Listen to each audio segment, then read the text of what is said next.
પરમાત્મા શિવ અહીંયા પધાર્યા છે તેવો આપણે અનુભવ કરીશું. બીજું કે જ્યારે અમે એક સાહેબને મળવા માટે ગયા, એક નયન મુલાકાત થઈ, મુખથી બતાવ્યું ખાલી કે આ શિવ મહાશિવરાત્રિનો પ્રસંગ છે, તો આ પ્રસંગે આપણે પધારવાનું છે. તો મનમાં જરાક પણ વિલંબ કર્યા વગર, વિચાર કર્યા વગર તરત જ હા પાડી દીધી કે હા હું આવીશ. તો આ બધા એ આમંત્રણનો સ્વીકાર કર્યો, તો આવી અને આ પધાર્યા. તો આપની જે વિશેષતાઓ, જે આપના ગુણ છે, જે જિલ્લાની અંદર અને આ સભાની અંદર તે ખુશીના વાઇબ્રેશન ફેલાવી રહ્યા છે. તો તેવા કમિશનર સાહેબ નવનાથભાઈજીનો હું સ્નેહથી આવકારું છું. સાથે સાથે આપણા ડૉક્ટર નથવાણી સાહેબ, જે આપણા જ્ઞાનની અંદર અનુભવી, પરિચિત, સહયોગી આત્મા છે, કે જેઓને પણ હું સ્ટેજના ઉપર આવકારું છું. આપણા પ્યારા મીઠા અરુણાબેન, તો જેઓ પણ પરમાત્માની અથક બનીને સેવા આપી રહ્યા છે.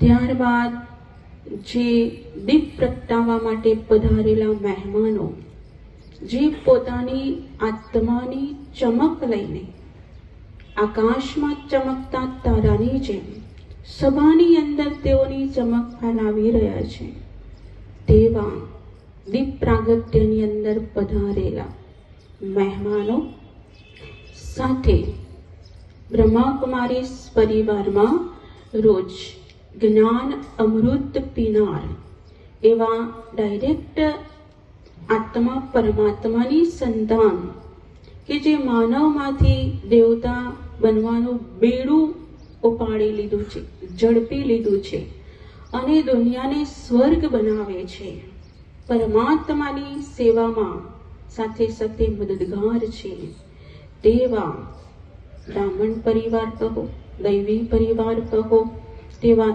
એક સભામાં ઉપસ્થિત સર્વ ભાઈ બહેનો.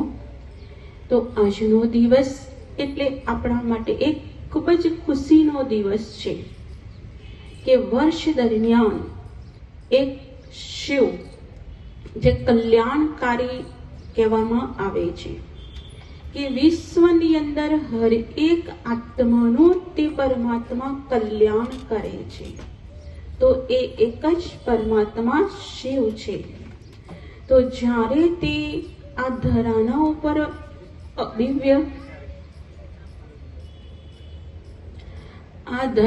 ઉપર દિવ્ય અવતરણ કરે છે. ઓમ શાંતિ. આપણા સભાના વચ્ચે શિક્ષણ અધિકારી અરવિંદભાઈ ઓઝા આવ્યા છે. તો સર્વ કુમારીઓને હું વિનંતી કરીશ કે આપણા વચ્ચે જે અરવિંદભાઈ આવ્યા છે તેમનું પણ પુષ્પગુચ્છથી સ્વાગત કરશે. કુમારી શ્રદ્ધાને હું વિનંતી કરીશ.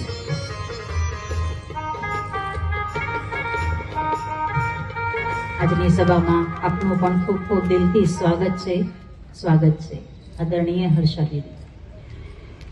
તો પરમાત્મા શિવ જ્યારે આ સૃષ્ટિના ઉપર દિવ્ય અવતરણ કરે છે, તો હર એક આત્માની જ્યોતને જગાવે છે, અને તે આત્માની જે જ્યોત જગાવે છે, તો એ જ્યોત જ્યારે પ્રજ્વલિત થાય છે તો ઓટોમેટિક અંધારું દૂર થઈ જાય છે.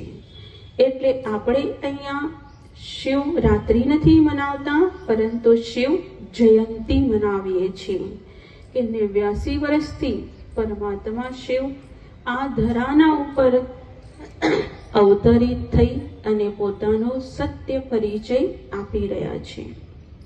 તો દુનિયાભરની અંદર 3 જ વસ્તુ એવી છે કે જે ક્યારે પણ ખતમ નથી થતી. કોઈ પણ એવી તાકાત નથી દુનિયાની કે તે 3 વસ્તુને ખતમ કરી શકે. પરંતુ જે ખતમ નથી થતી, સદા માટે છે અને સત્ય છે, તેને આપણે જીવનમાં પકડવાની જરૂરત છે. તો એ અવિનાશી છે, તો આપણે પણ તે 3 વસ્તુને જીવનમાં પકડીશું તો આપણા આ જીવન જે જીવી રહ્યા છે તે જીવનનો ઉદ્ધાર થઈ જાય છે. એમ થશે કે આપણું જીવન સત્યતાની સાથે લાસ્ટમાં પૂરું થયું. આ જીવનમાં આપણને સંતોષ થઈ જશે કે મારું જીવન વ્યર્થ નથી ગયું. તો એ 3 વસ્તુ કઈ છે? તો સૌપ્રથમ તો આત્મા જ છે. બધાને ખ્યાલ છે, કહીએ છીએ આત્મા છે કે જેને કોઈ પકડી શકતું નથી અથવા તેને ખતમ પણ નથી કરી શકતા, બાળી પણ નથી શકતા. તો એ આપણી સત્ય વસ્તુ આત્મા છે કે જેના આધારે આ બધા મનુષ્ય આત્મા જે ચાલી રહ્યા છે અથવા કર્મ કરી રહ્યા છે.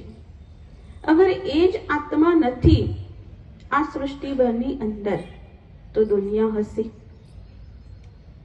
હશે દુનિયા? નહીં. તો એ સત્યને બુદ્ધિમાં આપણે સ્વીકાર કરવો પડે છે કે આત્મા છું તો છું જ, પણ એ સૂક્ષ્મ શક્તિને આપણે પોતાને પકડવી જોઈએ.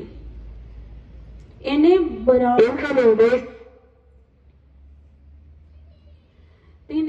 બરાબર સન્માન આપી, માન આપી અને ભ્રુકુટી આસન સિંહાસન